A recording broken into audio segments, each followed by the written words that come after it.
Praise the lord. ప్రసంగి గ్రంథం 3వ అధ్యాయము 11వ వచనంలో ప్రభువు సెలవిస్తున్న మాట, దేని కాలమందు అది చక్కగా ఉండునట్లు సమస్తమును ఆయన నియమించి ఉన్నాడు. దేని కాలమందు ఈ భూమి మీద ఉన్న సృష్టి మీరు చూసినట్లయితే సూర్యునికి దేవుడు తనకిచ్చిన ఆజ్ఞను అది లోబడుతుంది. చంద్రునికి దేవుడు తనకిచ్చిన ఆజ్ఞను లోబడుతుంది. ఈరోజు తన హస్తములతో తన చేతులతో మనల్ని కలగజేసిన దేవుడు ఈరోజు తన ఆత్మను మనలో ఉంచితే మనం విననొల్లని స్థితిలో ఉన్నాం. ఒక చోట ప్రభు సెలవిస్తున్నాడు, ఆకాశము ఆలకించు, భూమి చెవియొగ్గుము. నేను పిల్లలను పెంచి పెద్దవానిగా చేశాను కానీ వారు నా మాట లెక్క చేయట్లేదు, వాళ్ళు నా మాట విననొల్లట్లేదు అంటూ ప్రభు ఎంతో బాధపడుతున్నాడు. ఈరోజు ఆకాశం దేవుని మాటకు లోబడుతుంది, అంతరిక్షం దేవుని మాటకు లోబడుతుంది, సూర్యచంద్రులు దేవుని మాటకు లోబడుతున్నాయి.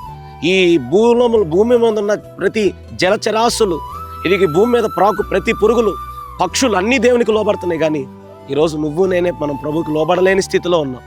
ప్రభు మనకి ఎంత సమృద్ధిలో ఉంచినా సరే, ప్రభు మనల్ని ఏ స్థితిలో ఉంచినా సరే నిన్ను ఉన్నతమైన స్థానంలో పెట్టాడు. 8వ కీర్తనలో ఆయన అంటాడు, 8వ కీర్తనలో ప్రభు సెలవిస్తున్న మాట ఒక్కసారి దాన్ని మనం చూస్తే, నీవు మనుష్యుని జ్ఞాపకం చేసుకున్నటకు నరపుత్రుడు ఏ పంటివాడు అంటాడు ఆయన.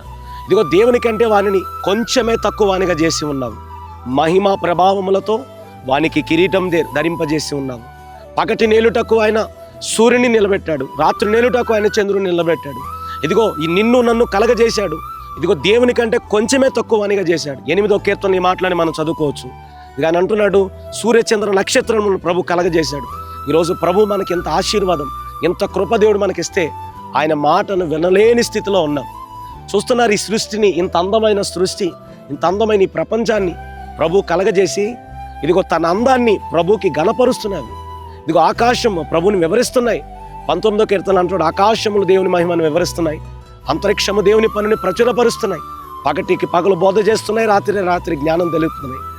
దేని కాలమందు అది చక్కగా ఉండునట్లుగా ఆయన సమస్తము నియమించి ఉన్నాడు. 3వ అధ్యాయం ప్రసంగి గ్రంథం 11వ వచనం ప్రకారం నిజంగా దేని కాలమందు అది చక్కగా ప్రభు ఏ స్థితిలో వాటిని ఉంచాడో అవి చక్కగా దేవుడు చెప్పినట్లుగా లోబడుతున్నాయి. కానీ మనం మాత్రం ప్రభు మనల్ని ఎంత ఆశీర్వదించినా, ప్రభు మనల్ని ఈ స్థితిలో ఉంచిన విననొల్లని స్థితిలో మనం ఇంకా బ్రతికేస్తున్నాం. ఆయన 2 చేతులు చాపి రమ్మని పిలుస్తున్నాడు. ఈ రోజైనా నువ్వు ప్రభు మాటకు లోబడగలిగితే నీ అంత అదృష్టవంతులు లేరు. ఆయన ఖచ్చితంగా నిన్ను బ్లెస్ చేయబోతున్నాడు. దేవుడి మాటలు మనం ఇక్కడిలో దీవించునుగాక. ఆమేన్.